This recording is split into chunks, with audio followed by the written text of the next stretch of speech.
The High Elves Court system has always felt a little bit basic to me.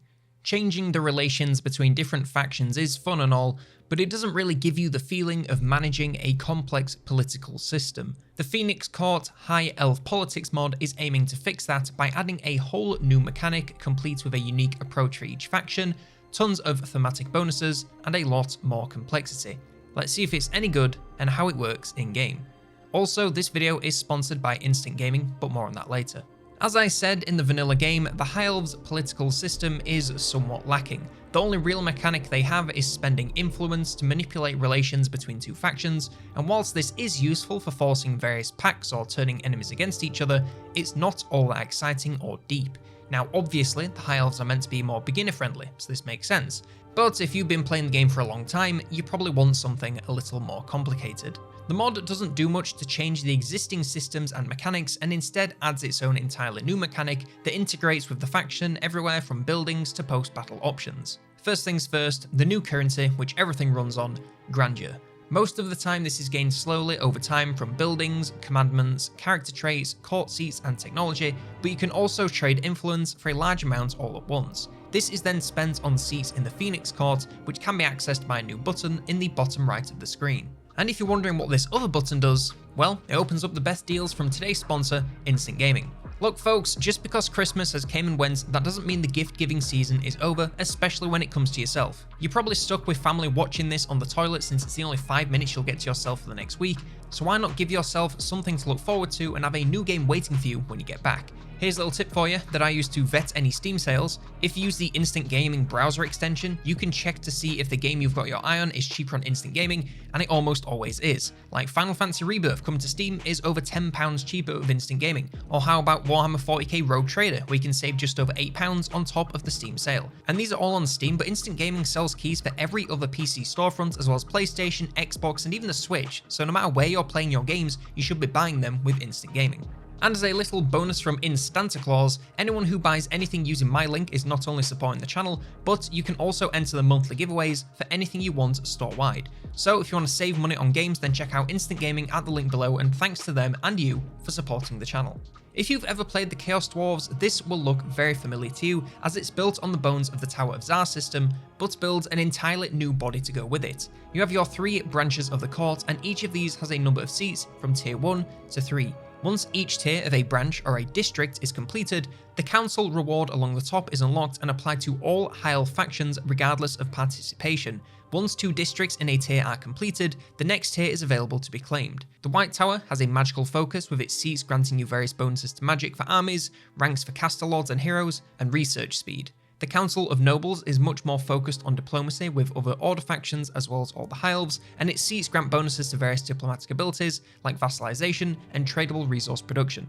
And lastly, the Evercourt has a strong focus on nature and grants bonuses to everything that has to do with that, such as natural tradable resources, animal-based units, and cleansing corruption. At the maximum tiers, each of these branches offer powerful bonuses based on the number of other seats held in that same branch, so you are highly encouraged to grab as many seats on one tree as you can to maximize their impact. At the top tier, you no longer acquire seats for various bonuses, and instead it gives you the option to vassalize or confederate each of the other High Elf factions in-game. Each of these are extremely expensive, but the cost can be reduced by claiming different kinds of seats and performing other lore-related actions, which vary based on the target faction. You can also choose your own faction at this tier, which will grant you some powerful, unique bonuses specific to that faction. But of course, this entire system would be far too simple if it was just you making use of it. Instead, all High Elf factions, including all major and several minor factions, can claim seats, including those that you may want. After 5 turns, any seat in the first 3 tiers can be usurped for an increased price. Doing so causes the faction to be insulted, which reduces diplomatic relations and causes them to be more likely to usurp any of your seats for 5 turns. Each faction also has a specialization that grants them discounts for certain types of seats, and this works for both all vanilla lords as well as some modded ones. Tyrion has a reduced cost for seats in the Council of Nobles line, Teclis for the White Tower line, and Alariel for the seats in the Evercourt line. Alith Anar permanently has the Insulted status, which grants him a reduced cost to usurp seats from other factions. Eltharion increases the cost for other factions to usurp his seats. Imric reduces the cost of both the White Tower and Council of Nobles seats. Kirill from Mixu's Legendary Lords reduces the cost of all Tier 1 seats. Aeslin from Kataf's High Sea Elf Patrol reduces the cost of all nautical seats, Aelin from Al-Shua's Illyrian reduces the cost of all hunt seats, and Sothara from Medusa's mod of the same name reduces the cost of all culture seats. And now for my general thoughts and review of this mod. When you talk about it like this in a video, it makes this mod seem extremely small and simple, but when you're actually playing a campaign with it enabled, it totally changes the game. You've now got this whole new mechanic to engage with, a new currency to worry about earning, and fairly deep planning that goes into making your route through the court to get all the bonuses you want. Usurping seats is something that can be extremely rewarding if you can manage the risk, and it works excellently with the influence system to keep factions on side, even if you need to screw them over a little bit.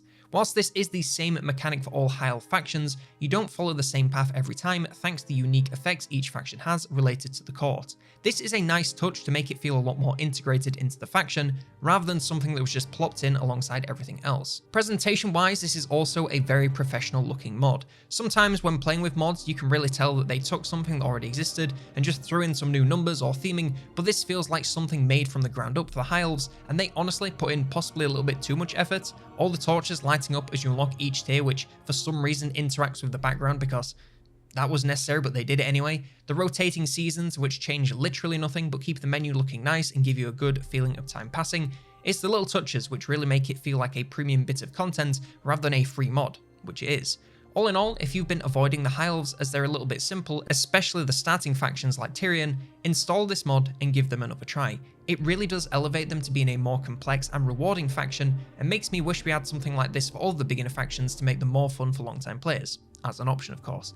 When's the last time you thought about playing Tyrion or Miao Ying rather than one of their more interesting faction lords? Anyway, that's all I have for the Phoenix Court mod. Let me know what you think in the comments below, and let me know any mods you'd like me to take a look at in the mod post on my community page linked below.